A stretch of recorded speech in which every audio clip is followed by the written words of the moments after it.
and Research Fellow at the Heritage Foundation, Alan Mendenhall. Alan, great to be with you today. All right, so let's talk about this ruling that just came down from the High Court. Did you expect this one? Yeah, actually, I did expect this one, and I'm not surprised by it.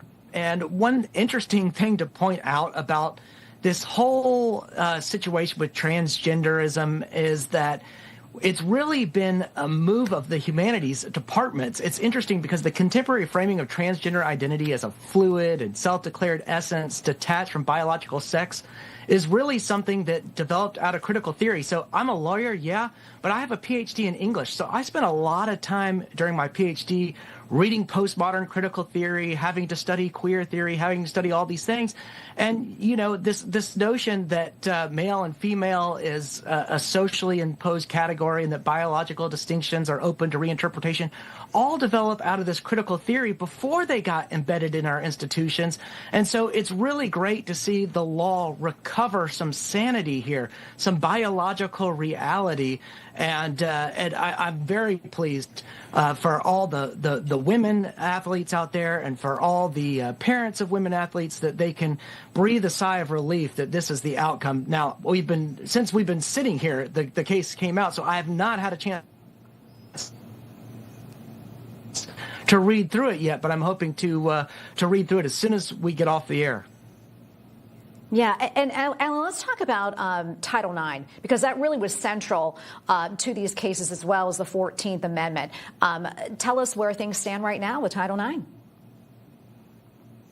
Well, yeah, so Title IX is prohibiting sex discrimination in federally funded education. And the only thing I was concerned about is Justice Gorsuch had this opinion in Bostock case in 2020. And in that case, he said it's impossible to discriminate against someone for being homosexual or transgender without inherently discriminating against them based on sex. And I was slightly concerned that some weird sort of line of reasoning might emerge out of that case. Fortunately, that did not happen. Sex-separated sports are intended to ensure fair competition, and we need to make sure that the biological differences between male and female are acknowledged so that girls can compete. We need women to have their sports. Absolutely. And of course, a lot at stake there for women, including their safety when it comes to this. I want to ask you about the Javits Amendment. And did that play into this decision at all, do you think?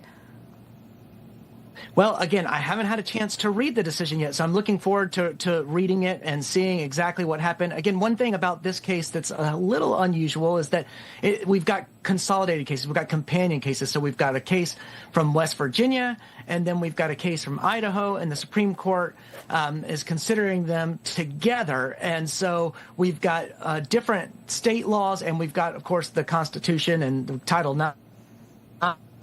All at play here. And so I will look forward to reading through this after we get off the air and finding out exactly how the rationale is framed in this case. Yeah, absolutely. Hard to do when it's just coming down, I know. Could you give our audience just sort of a refresh, Alan, if you will, with these two cases out of West Virginia and Idaho, different but sort of the same?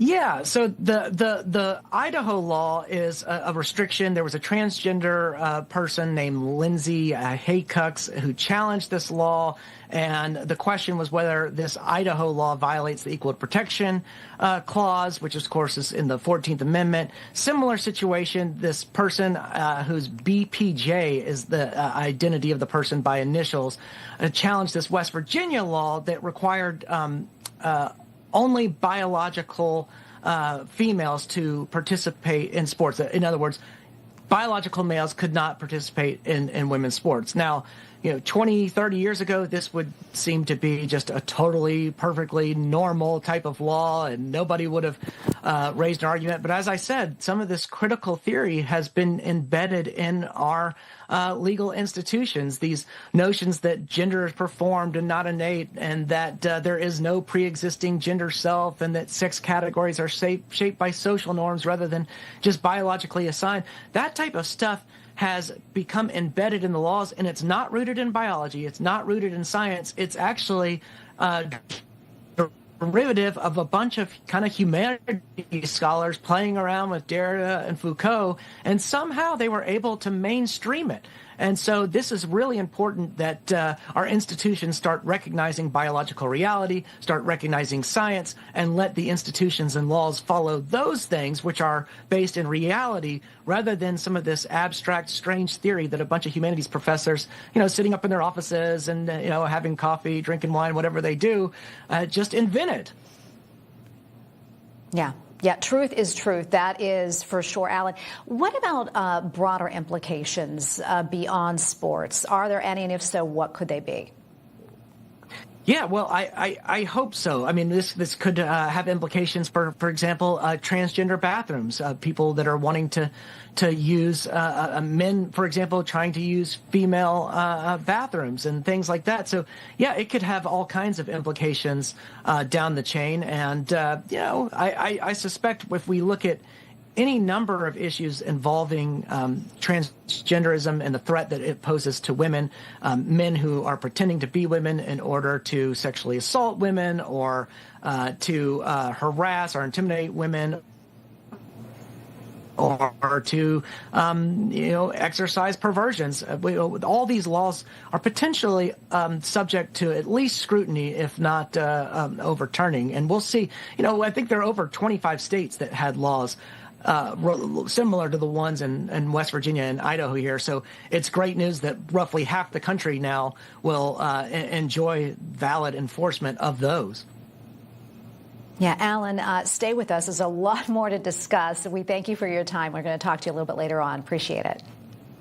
Thanks. All right, coming up, big cases being decided today, of course, on the final day.